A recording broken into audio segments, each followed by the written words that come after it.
Welcome to the newest edition of the Giants Huddle Podcast. John Schmeelk with you, today's guest, Giants defensive back Julian Love. Julian, good to see you, man. How are you? I'm doing well. How are you? Doing great. All right, I have to start with the very serious business first. Can you tell me about your ventriloquism training while you worked at Renaissance fairs during your youth? Man, I thought I told him that in private. I'm surprised because Judge revealed kind of that secret about me.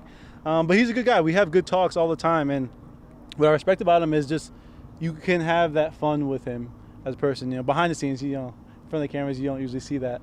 But behind the scenes, he'll crack jokes. He'll want to play games with us. Obviously, he's a disciplinarian. You can see that. But overall, he's just trying to bring the group together, which is special. He's a student of the game, and I think that's special. I think not every coach does that. He was telling me a story where after his fourth year, I think, with that team in New England, he wanted to continue learning how to be a better coach, kept building in his career. And so he took that off season. He flew out to Southeast Asia, I think he said, and he looked for a philosopher. I think it was in Myanmar, if I'm to be specific. I want to mess that up. A philosopher who was well-versed in bringing people together, relationship building, connecting people. And so then he was there training for like weeks, he said. And when he told me this, I pictured like a Karate Kid type of of course, yeah, sure. Type of montage type of scene. But instead of karate, Doctor Strange action, right? You know what I'm saying? Like instead of karate though, Mm-hmm. like with coaching techniques, how to yell, the inflection of his voice, all those little details that matter. I was surprised he took that much initiative in this. And so he got back, and now he always tells us, that's like his number one quote in the locker room. He says, a good team is like the game of Monopoly. You need all the pieces to play correctly. And so that's what he does, and it's pretty special, I think. And we say that all the time, and I really try to live off of that mindset of just being well-connected and having all the right pieces of a team together. Absolutely. And who doesn't like Monopoly? And by the way, if folks out there are a little bit lost, just do a Google search. I think you'll figure out how the game's continuing here. Julian, let's talk about what's going on the field, and then we'll talk about some stuff off the field, too, towards the end here. Talk about your role. I mean, I called you a defensive back because I can't really call you a safety. I can't really call you a corner. So how are you preparing for this season, given how you've kind of become their do-everything guy in the secondary?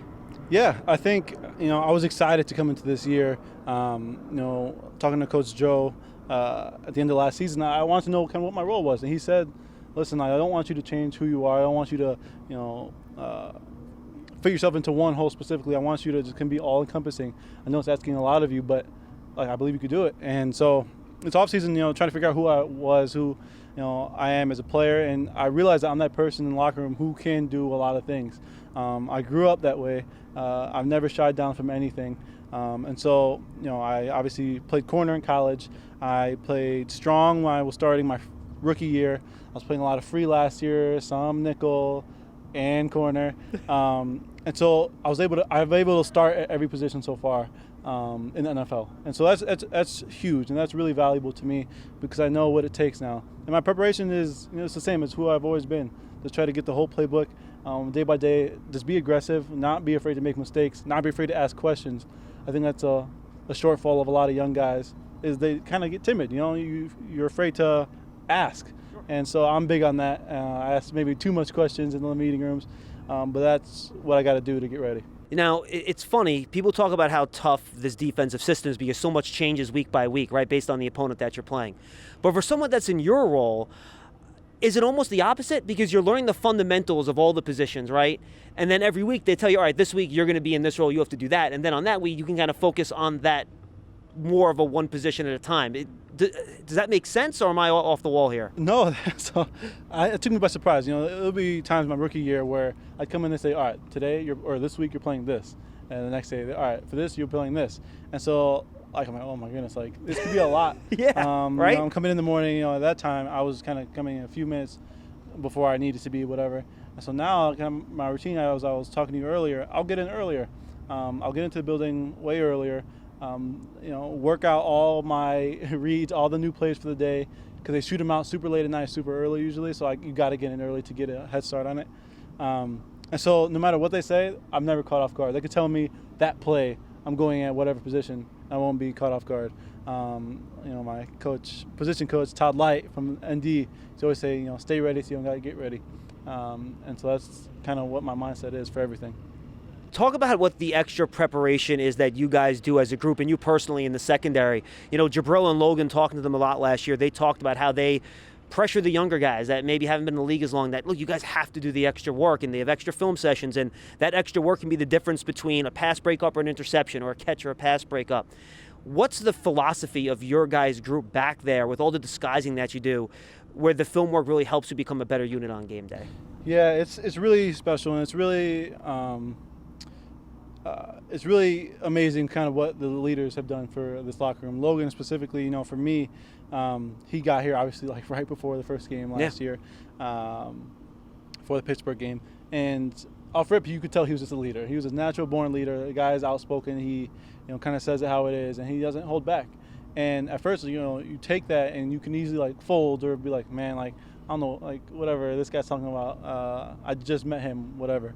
And I remember, I try to catch myself if you ever feel that way, or feel a bad way, a negative thought pops in your mind. And so I think about that. And so when he kind of came in and the way he did, and so he told me, I remember before the first Dallas game, while we were on the sideline getting ready for it was like the national anthem, he said, I know I'm hard on you, but I see myself in you as a player. Who I was as a younger player in this league, I see it in you. And so I just want the best for you. He said that like right before we were about to start the game. That's great. And I don't know if he remembers that, but I took it as like, man, like, what am I doing? Like getting in my feelings maybe about, a leader stepping up. I'm a leader in a different way, I would say. But that's just who he is, and that's just accountability he has. He has high standards for all of us. Jabril has high standards for all of us. I have high standards for all the guys. And so that's what it takes to be the best. And we're trying to build that. Last year, we didn't meet a lot of standards that we wanted to set. And so this year, we're setting it higher, and we fully expect to meet them because we are just focusing on the process, putting in the work.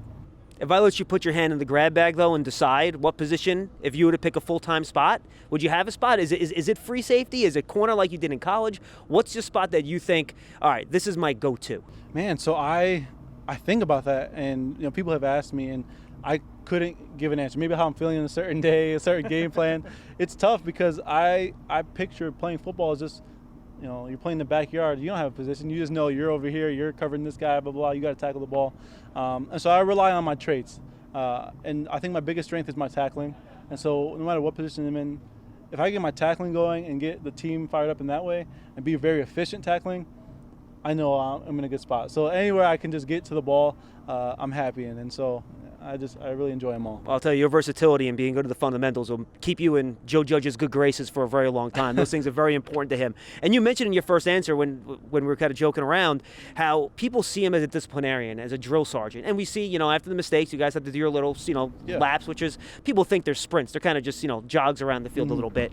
But how does he contrast that personality behind the scenes? So frankly, you guys don't all hate him and you love to play for him, because I think the outside perception is that these guys are going to get tired of this guy and they're going to revolt, but that's really not the case. Yeah, and that's I think what he's special at. There's a balance, and anybody who in a normal job, day to day, say you're in a cubicle somewhere working, an everyday person.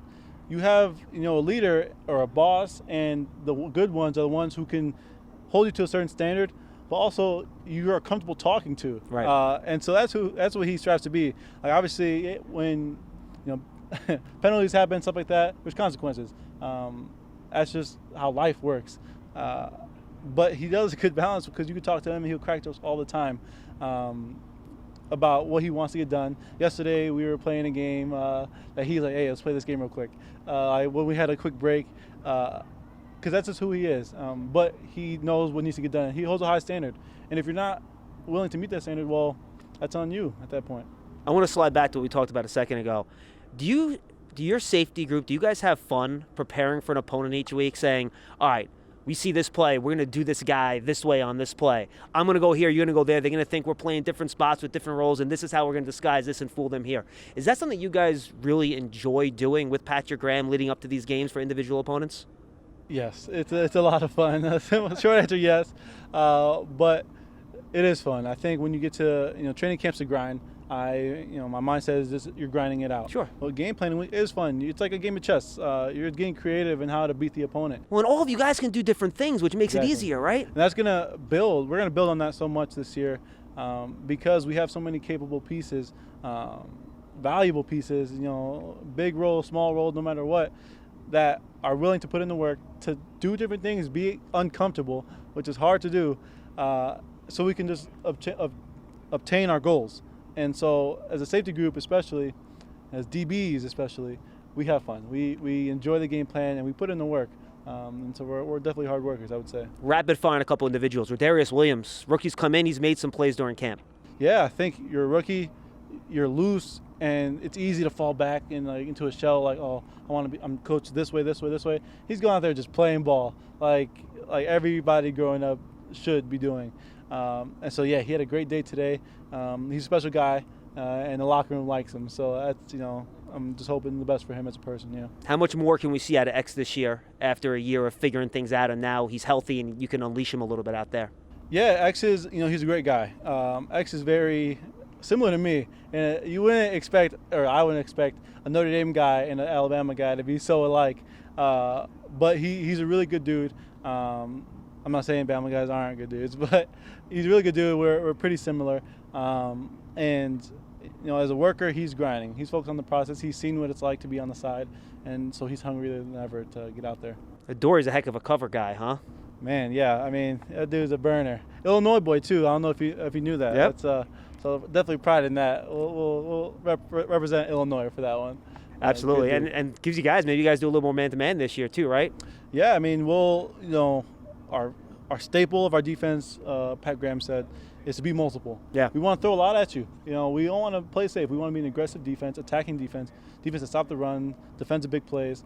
And so, that takes a lot of things. And the good teams are able to handle a lot of things. And so that's what he is holding us to that standard for. Finally, congratulations on your engagement this offseason. Yeah, thank you. Yeah, we had our engagement party this offseason.